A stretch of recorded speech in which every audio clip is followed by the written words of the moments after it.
ஒரு குறிப்பிட்ட பாவத்தை அந்த பாவத்திலிருந்து எண்ணி வரக்கூடிய அதன் 10ஆம் பாவம் என்ன பண்ணும் பார்க்கலாம் சார். ஸ்டேட்மெண்ட் எழுதிக்கோங்க.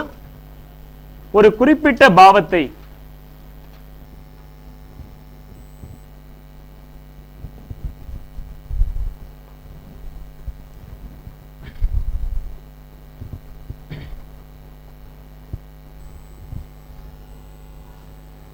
ஸ்டேட்மெண்ட் புரியுதா சார்?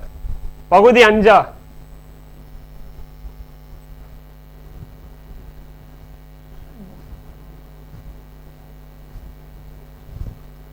ஒரு குறிப்பிட்ட பாவத்தை அதன் 10ஆம் பாவம் எப்படி ட்ரீட் பண்ணும் அப்படின்னா, இந்த பாவத்தை 70% வரை இயங்க விடும். கிட்டத்தட்ட 3/4 இயங்க விடும். அப்புறம் தான் கட் பண்ணி விடும். அப்புறம் தான் பிளாக் பண்ணும். உதாரணத்துக்கு 9 எடுங்க. 9க்கு 10ஆம் பாவம் எது? 6 ஷூரா? 9க்கு 10 6ஆம் பாவமா?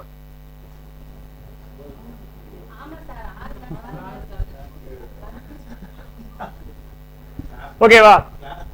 இப்ப இங்க எந்த பாவம் எவ்வளவு செயல்படும்?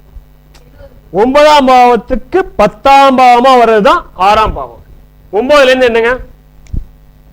9 10 11 12 1 2 3 4 5 6 7 8 9 1 2 சாரி 9ல இருந்து 6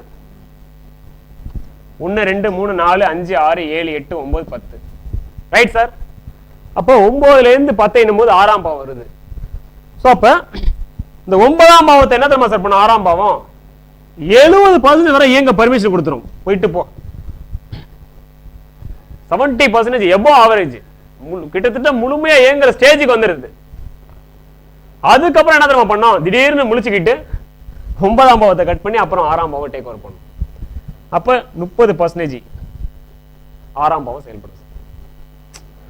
அதாவது இங்க ஒரு குறிப்பிட்ட பாவம் அப்படிங்கறது 9ஆம் பாவத்தை வச்சுக்கோங்க. சரிங்களா?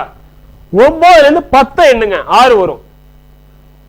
அப்ப மேற்குறிப்பிட்ட பாவத்தை 70% வரை இயங்க விடும் சொல்லிருக்கேன். மேற்குறிப்பிட்ட பாவம் எது? 9ஆம் பாவம். இத 70% வரை இயங்க விடும் எது? 6ஆம் பாவம். இயங்க விடும் 70% வரைக்கும் தான் அப்படிங்கிறதுனால 70க்கு அப்புறம் கட் பண்ணி விட்டுரும் அப்படிங்கறத நம்ம புரிஞ்சுக்கணும். 70% அப்புறம் 9 பிளாக். சோ 6 லைன்ல வந்துரும். 6 சார்ஜ் எடுத்துக்கும். அவ்வளவுதான். கடைசி 30% நீ போயிட்டா நான் பாத்துக்கிறேன் நம்ம இல்ல சார்ஜ் எடுத்துக்கும் 6ஆம் பாவம். சோ இந்த மாதிரி தான் சார் பாவத்துக்கு அதன் 10ஆம் பாவம். அப்படியே உல்டா சார் முடிஞ்சு போச்சு அவ்வளவுதான். சோ இங்க வந்து 9 எடுத்துக்கோங்க. சரிங்களா? 9 வந்து 6ஓட திரிகோணத்தை 2 10 காலி பண்ணும். அப்ப இது 30ஆ? அப்ப இது 70 தானே சார் வரணும். சார் அப்படியே உல்டாவா சொல்றேன் சார். 9 70 சார், இங்க 6 30. இந்த 9ஆம் பாவம் 2ஓட திரிகோணத்தை 2 10 உடைக்குது. 6ஓட திரிகோணத்தை 2 10 உடைக்குது. அப்ப இங்க 66 போயிடுச்சுன்னா இங்க 33 30ன்னு போடுறோம். அப்ப இது ஆட்டோமேட்டிக்கா 70 செயல்படும் சார். உல்டா அவ்வளவுதான். 4ஆம் பாவம் 10ஆம் பாவம் உல்டா. அவ்வளவுதான் சார். அவ்வளவுதான் சார். அவ்வளவுதான் சார். புரியுதா சார்? கரெக்டா ஷார்ப்பா புரிஞ்சிருக்கீங்க. 70 30 இதான் சார் 10ஆம் பாவத்தோட வேலை. ஒரு குறிப்பிட்ட பாவத்துக்கு அதன் 10ஆம் பாவம் இயங்குனுச்சுன்னா பெருசா பயப்படலாம் தேவையில்லை, ஒண்ணுமே செய்யாது.